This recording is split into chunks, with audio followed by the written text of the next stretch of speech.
سلام سلام، إن شاء الله تكونوا كامل بخير.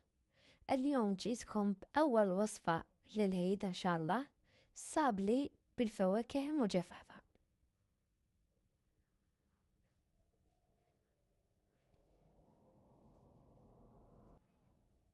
عندي 250 جرام زبدة طرية بحرارة الغرفة.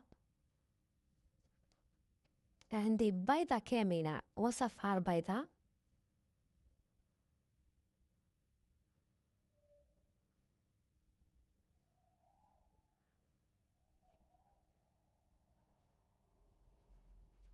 عندنا 125 جرام سكر.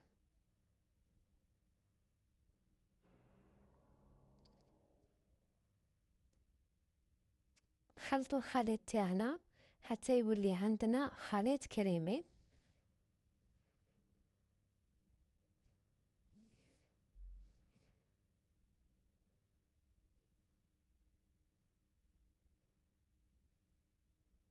احنا نزيدو فاني، تقدروا ديروا فاني بودرة ولا ليكيد، ومع رشة ملح.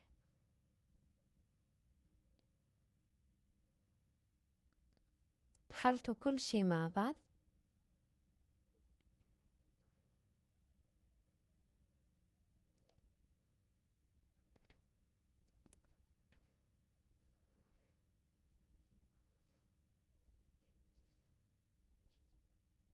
ونضيفوا 125 جرام مايزينا.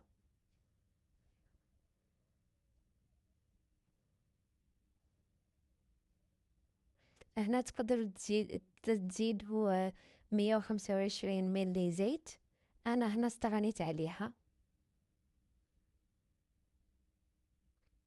ونبداو نضيفوه في الفرينة تاعنا بالتدريج مع ملعقة أو كيس خميرة كيميائية خاصة بالحلويات.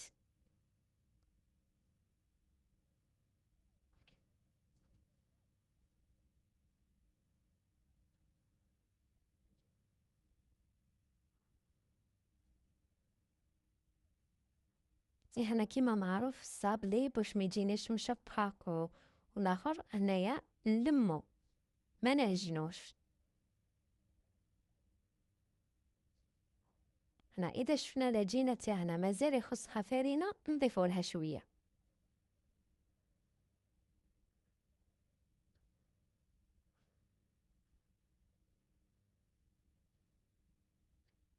هنا بعد ما تحصلت على هذا العجين خليوها ترتاح وحتى نصف ساعة ونبداو نشكلو العجين تاعنا.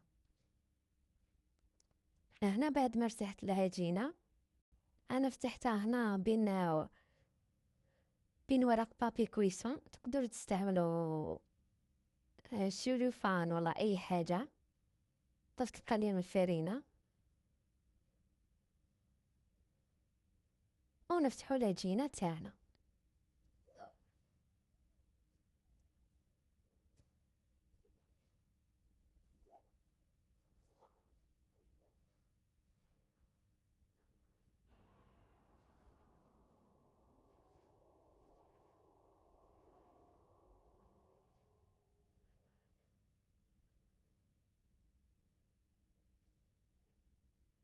هنا بعد ما فتحت العجينة تاعي نطبع أي طابع حبيتوها نتوما. أنا اخترت هذا الطابع.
إحنا بعد ما شكلتهم نحطوه في البلان اللي راح ندخلوه للفور.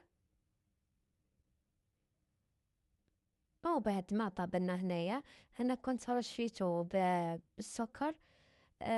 الحبة لازم تكون مايلة للبرودة، باش نرشوها بالسكر. إذا رشيناها وهي سخونة راح يتبدل لنا اللون تاع الحبة. تقدروا تلصقوا الكاطو تاعكم بكونفيتور. أنا هنا اخترت سوبر كريم بذوق الكيوي.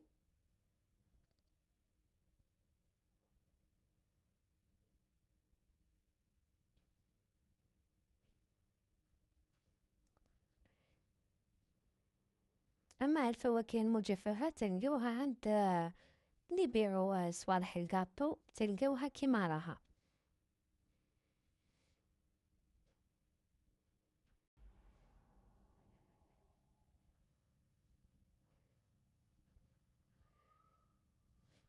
نزينوا الحبات بالفواكه المجففة.